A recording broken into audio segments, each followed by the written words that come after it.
Mondial Sport, leader de l'équipementier au Sénégal, vous propose encore de nouveaux blousons. Comme vous voyez ici, blouson Adidas, donc nickel, donc unique et bien commun, donc utiliser nous les nerfs. Donc surtout pour les équipes naïtan bignon, vous voyez des blousons, des jeux de maillot, des corasses, des trophées, des ballons. Vous pouvez rapprocher au Mondial Sport, donc 77 666 03 95, 77 059 99 84. Casquette ça, d'un 5 000 francs. Donc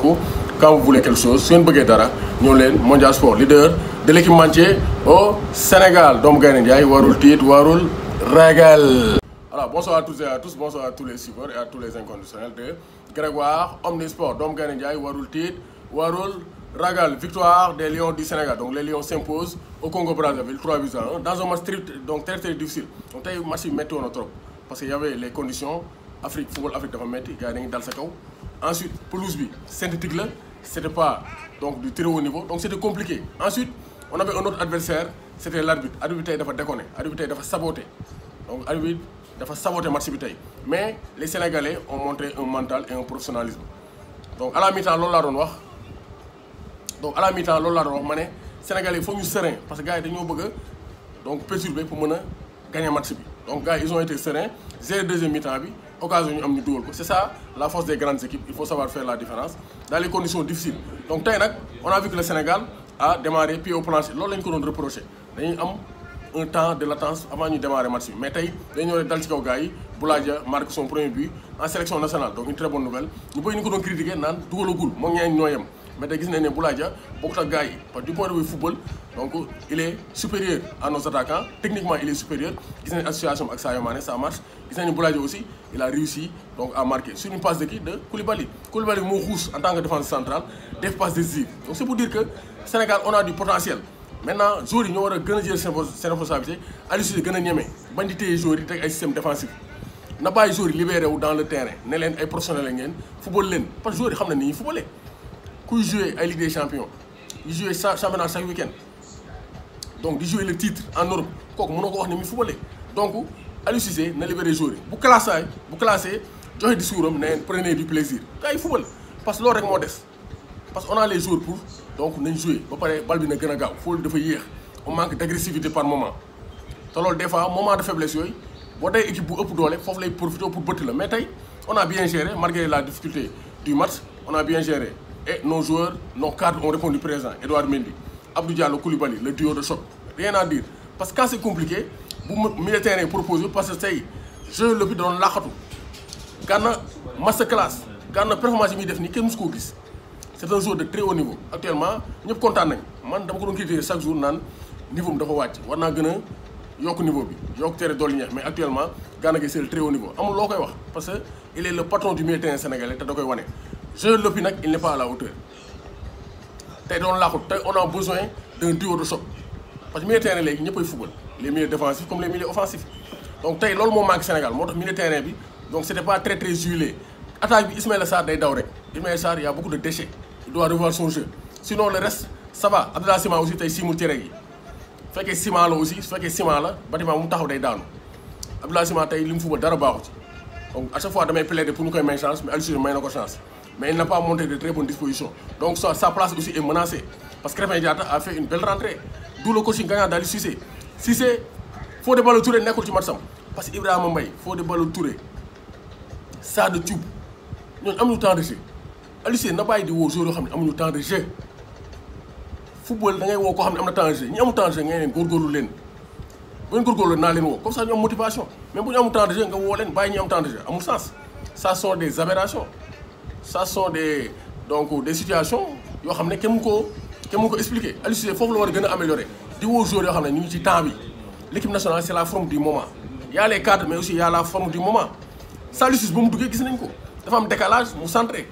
Jordi Alba mu centré pour Messi Ismaïla Sarr mu ñëw plat du pied football dafa am yoon bu ko tegee ci yoon rek mu jàll Krépin Diatta duggam bu baax na il revient de blessure moo tax titulaire mook Saliou Ciss ils ont fait une bonne rentrée te def nañ performance bu baax Krépin Diatta war naa mën a am penalty parce que déjà Ibrahima Mbaye penalty yam bi du penalty Krépin Diatta waaye jóge ci ginnaaw dal ci kawam Krépin Diatta protéger balam arbitre bi sëgg donc ñoo Augustin Senghor suñu dirigeant yi ñu ngi fii di mburoog soow mais Afrique fële foofu la mburoog soow bi ëppee gars yi dañuy jënd arbitre yi sinon Sénégal da ngay mën équipe après gars yi lay nax arbitre bi maye penalty après nga yàqu donc gars yi nañu gën a incité foofu bu ñu demee di taper ci table bi parce que yenn équipe yi aussi ils usent de tous les moyens pour s'imposer donc tey globalement c'est un match correct et les joueurs ont réussi à faire la différence malgré les conditions difficiles. Sadio Mané a pris ses responsabilités c'est l'homme fort de l'équipe et il l'a démontré. Boulaye Dia aussi il a marqué son premier but même si raté na ay passes yu bari mais c'est compliqué parce que par moment le match est brouillon. Voilà donc on attend beaucoup d'amélioration latéral moom amuñu ko on a des latéraux faibles. Saliou Ciss actuellement il donc muy commencé creuser l'écart à gauche. Ibrahima Mbaye joué na il n'est pas mauvais mais amul temps de jeu boo amul temps de jeu nag boo ñëwee compétition day feeñ soo da nga war a am temps de jeu loolu moom manqué Ibrahima Mbaye donc man Aliou Cissé fan laa ko gën a mere Aliou Cissé on ne comprend pas Moutarou Baldé dafa war a titulaire même si defaan na Ibrahima Mbaye ne def na match bu baax face au Togo mais Moutarou Baldé c'était son match aujourd'hui dafa doon titulaire mais Aliou Cissé moom c'est le spécialiste des contre-pieds boo génnee gauche mu génn droite boo xaar maafe muy indi la mboroxe donc Aliou Cissé yooyu lay def donc moo tax tey vraiment on est déçu de la non titularisation de Moutarou Baldé l'ambassadeur du football local te war naa mën am place am tey ci équipe bi parce que bay passé il a montré de très bonnes dispositions def na passe décisive sur corner et c'est un joueur qui a envie de prouver donc Aliou Cissé mën na ko may chance mu titulaire mais globalement c'est bon mais milieu terrain bi Aliou Cissé na wutal Gana Gueye un binôme à la hauteur parce que Sow il n'est pas à la hauteur mais globalement du point de vue résultat c'est bon mais du point de vue contenu il y a toujours des choses à améliorer avec Aliou Cissé nañ améliorer mais l'essentiel est fait et Sadio Mané actuellement c'est le leader de l'équipe quand c'est compliqué day jël responsabilité def différence actuellement duo bi ak Boulaye Dia ça marche et on espère que ça va s'améliorer ku ne sa club ngay gën di jouer di gën di gagner parce que loolu dafa baax ça permet de gagner en confiance moo tax Aliou Cissé nay woo joueurs yi football joueurs yi football mooy leen su ngeen footballul du ma leen woo góorgóorlu leen ngeen football seen club yi voilà jàmm ne ñooy mais on salue la performance de nos axes centraux parce que quand c'est compliqué ñoom ils osent porter balle bi xuus Abdou Diallo day xuus Koulibaly day xuus te défensivement ils sont solides vraiment c'est une paire exceptionnelle on a des joueurs de très haut niveau voilà bah donc dans le jeu c'est bon maintenant les joueurs Edouard Mendy amul boulot il n'a pas eu beaucoup de boulot à faire parce que Congo c'est pas une grande équipe il y a pas de grande menace maintenant penalty dugal nañ ko donc Edouard Mendy on va lui donner une note de 7,5 donc da nga ko note 7,5 match bi correct même si tey gars yi jëm nañ ko sonal tuuti mais moom tamit tegaat na ataayam lewal deuxième troisième bu ngeen seetloo bu baax di ngeen gis Brada Kass yi ci camp yi Edouard Mendy day teg Brada Kassam di naan Ballo Touré vraiment gars yi noté nañ ko sax 5 direct bi donc 3,5 wala 4 Ballo Touré out moom tamit amul temps de jeu mu dem Milan foo xam ne Théo Hernandez titulaire aujourd'hui avec la France mooy titulaire donc Ballo Touré aussi day indi boppam problème xaw ma nag nan la def bu jouer mais bu amul temps de jeu au finish Aliou Cissé dootu ko woo parce que amul rythme il n'est pas mauvais mais amul rythme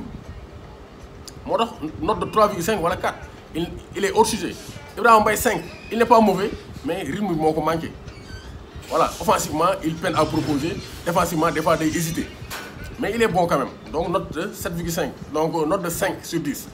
duo Abdou Diallo Koulibaly 10 sur 10 pour man match parfait aisance contrôle assurance